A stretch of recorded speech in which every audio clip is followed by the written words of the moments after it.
하나님은 우리 성도들의 진짜 몸인 그 새로운 몸을 주시기 전에 가짜 몸을 입고 역사를 통과하게 하심으로 말미암아 인간을 부인하고 하나님을 왕의 자리에 올려드리는 참 하나님의 백성들을 교육하고 계시는 거예요. 우리의 실체는 우리가 껍질로 입고 있는 이 옛사람의 모습이 아니라 내 안에 살고 계시는 예수가 바로 새로운 피조물인 나의 실체인 거예요. 나는 작은 예수로 이미 창세 전에 결정이 되어 있는 거예요.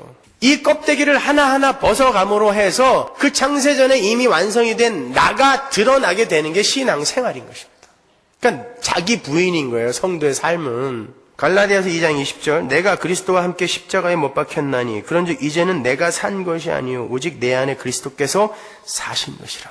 그러니까 성도는 이 땅에서 하나님의 백성으로 완성되어져 가는 것이 아니라 하나님께서 잠시 입혀놓으신 가짜 옷, 옛사람을 양파 껍질 벗기듯 한 커플 한 커플 벗어버리면서 하나님께서 완성해서 우리에게 입혀주실 하나님 백성의 진짜 신분을 깨닫고 알아가는 거예요. 그러나 그 과정을 시간 속에서 볼 때는 우리가 하나님의 백성으로 이렇게 지어져 가고 완성되어져 가는 것처럼 보이기 때문에 간혹 우리는 지어져 가는 거다, 완성되어져 가는 것이다 이렇게 표현을 하는 것이지, 여러분은 이미 완성이 되어졌어요. 결정이 되어졌고 지금 여러분 위에 껍질을, 여러분의 훈련과 교육 기간 동안에 껍질을 쓰고 있는 것 뿐이에요. 그걸 하나하나 벗겨가는 게 지어져 가는 것이고 완성되어져 가는 거예요. 그러니까 여러분은 얼마나 존귀한 분입니까?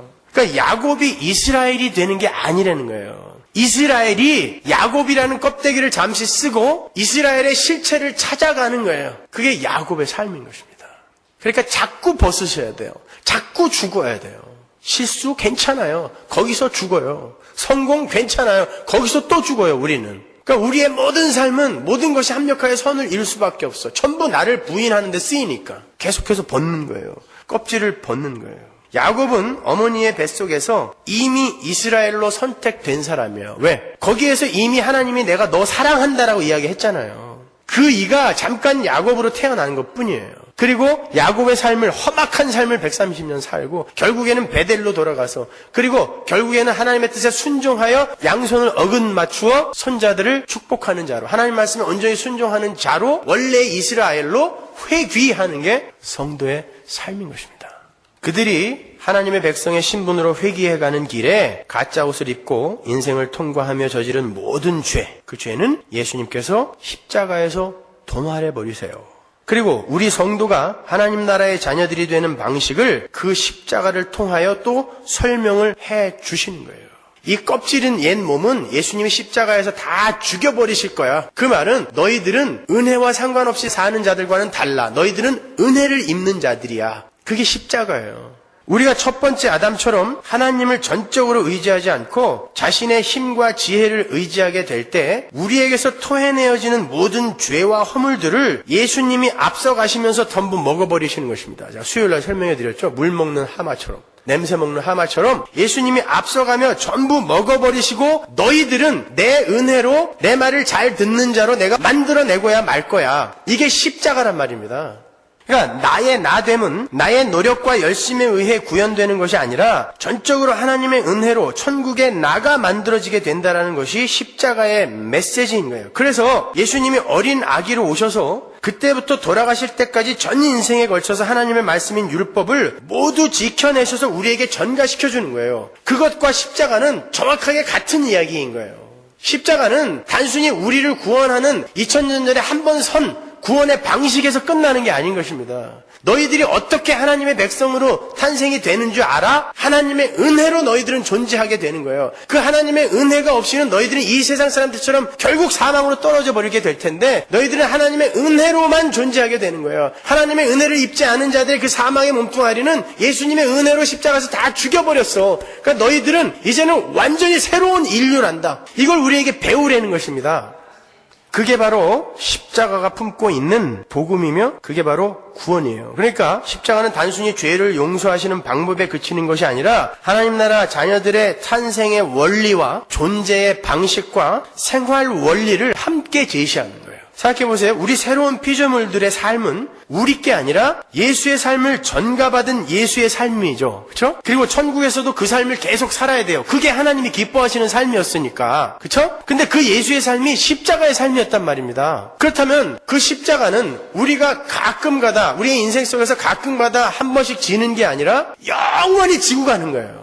천국에서도 영원히 짊어지고 있는 거예요. 십자가는 왼수 같은 남편, 속썩이는 자식이 아니라 우리가 영원히 짊어지고 살아야 할 우리의 삶의 원리인 것입니다. 내가 손해를 보고 다른 이가 유익을 보게 되는 그것이 십자가잖아요. 그건 우리가 영원히 짊어지고 가는 삶의 원리이지 가끔가다 한 번씩 짊어지고 가는, 내가 원치 않는 어떤 큰 짐을 이야기하는 게 아니에요. 그게 진짜 나의 삶의 방식과 나의 삶의 원리가 될 때 우리는 성도라는 말을 들을 수 있는 거예요.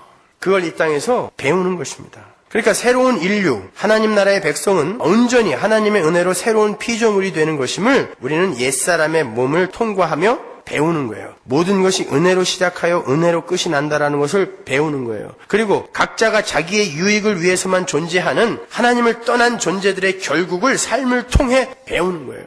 여러분 요즘 과학이 발달하고 굉장히 삶이 풍요해졌다고 하는데 여러분 살기 편하세요 진짜? 너무너무 좋아요. 아침에 일어날 때마다 오늘은 어떤 일이 나에게 생길까 기대가 되세요? 이렇게 처참하고 지독한 세상이 어디 있어요? 성도의 눈에 비친 세상은 그래야 돼요. 배우는 거예요. 거기서. 그게 인생이에요.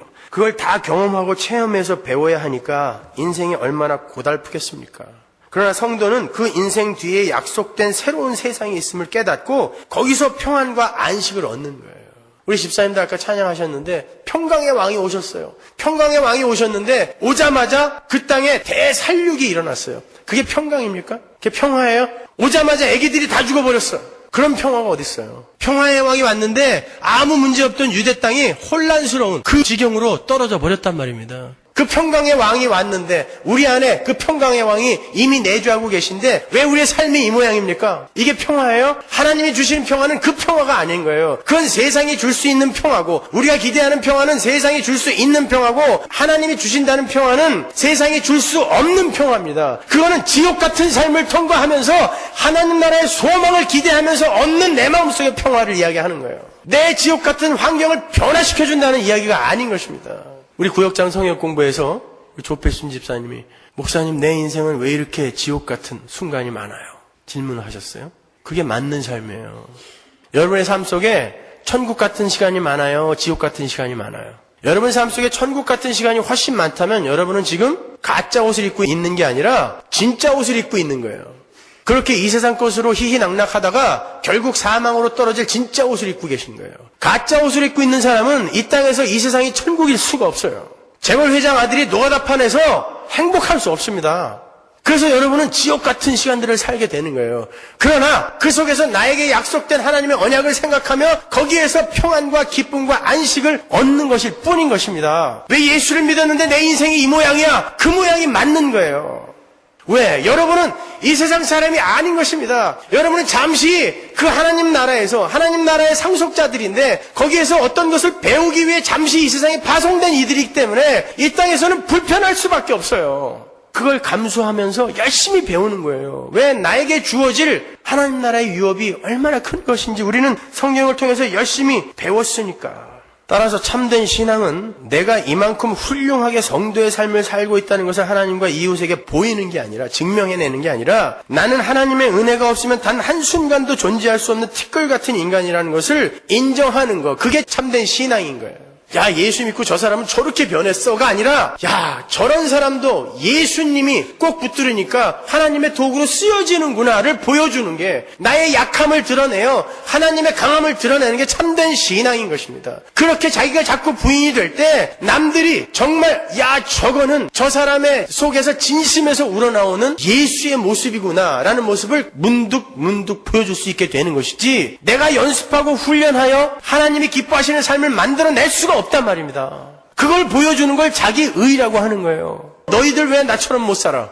너희들은 왜 아직도 그 모양이야? 그게 바리새인이었단 말입니다, 여러분. 그래서 우리는 구원받은 이후에도 끊임없이 죄에 노출되어 있는 거고 수시로 죄를 짓는 것이고 수시로 실패하는 거예요. 도대체 나의 의지는 왜 이렇게 허약한가? 도대체 왜 나는 탐욕을 버리지 못하는가? 도대체 왜 나는 이웃을 이토록 미워하는가? 우리는 우리의 실패와 실수를 향해 불도저처럼 밀고 들어오는 복음 앞에서 하나님 없이 사는 자들의 허약함과 불가능함과 추악함을 계속 폭로당해 가면서 가짜 옷인 나, 옛사람인 나를 부정하고 부인해 가는 거예요. 그게 나를 벗는 것입니다. 그때 진짜 나가 드러나게 되는 거예요. 내 안에서 살고 계신 예수가 조금씩 드러나며 작은 예수로서의 진짜 나가 조금씩 그 형상을 드러내는 것, 그것이 성화인 거예요. 그래서 우리의 삶이 이렇게 실수투성인 거예요. 그래서 우리 인생이 이렇게 죄로 점철되고 있는 거예요. 그래서 우리의 삶이 이렇게 고통스러운 것입니다. 그러나 잘 가고 계신 거예요. 거기에서 여러분 자신에게 끊임없이 실망하세요. 끊임없이 좌절하세요. 그렇게 잘 배우다 보면 하나님이 됐어, 내 아들아, 내 딸아, 이제 올라와. 충분히 너는 나의 유업을 받을 자격이 되었다라고 우리를 불러가시는 거예요. 그럼 그때 탈탈 털고 그냥 가면 되는 거예요. 여러분 옆에 있는 사람들을 한번 보십시오. 그동안에 그 왼수 같았던 인간들을 한번 좀 다르게 보이지 않아요? 이 사람들이 하나님 나라의 왕자와 공주였는데 잠시 이 세상에 지금 이런 껍데기를 입고 파송되어 있는 사람들이구나. 근데 아직 자기들이 그걸 모르고 있구나. 바울이나 예레미야처럼 이렇게 얘기해 줬더니 깜짝 놀라면서 내가 진짜 그런 사람이야? 창세전에 내가 벌써 선택이 되어지고 결정이 되어져서 이 세상에 잠시 파송되어 온 사람이 맞아요? 그게 깜짝 놀라는 거예요, 우리는요. 여러분은 그렇게 존귀한 분들이에요. 옆에 있는 사람들에게 한마디씩 해주세요. 당신이 그렇게 엄청난 분인지 몰랐어요. 당신은 이 세상 사람이 아니라 하나님 나라의 왕자고 공주인데 이 땅에 잠시 내려와서 하나님의 유업을 물려받기 위한 교육을 받고 계신 분인지 몰랐어요. 잘 참고 견디다가 우리 아버지 나라에서 다시 만나서 진짜 그때는 영원히 행복하게 사십시다. 그 껍데기에 너무 실망하고 좌절하고 일희일비하지 마세요. 여러분이 잠시 맞다가 가는 역할일 뿐이에요. 여러분들은 이 세상 사람들이 아니에요. 원래부터 이 세상 사람들이 아니에요. 잠시 파송되었다가 하나님 나라로 돌아가 하나님의 유업을 받아야 할 사람들이에요. 여러분은 창세전에 하나님 안에서 이미 하나님의 사랑을 입은 새로운 인류예요. 남의 땅에서 노가다판에서 대장 되려고 하지 마시고 여러분이 가야 할 그 나라, 거기에서 여러분이 받을 그 유업을 생각하시면서 잘 참으세요. 경기가 어렵다고요? 괜찮아요. 여기 여러분 나라 아니에요. 남의 나라 경기 어려운 거 왜 걱정하세요? 여러분 속한 나라는 경기가 어려운 적이 없어요. 지금도 너무 좋아. 그러니까 하루속히 그 나라 돌아가겠다 소망하시면서 이기시는 거예요. 기도하겠습니다.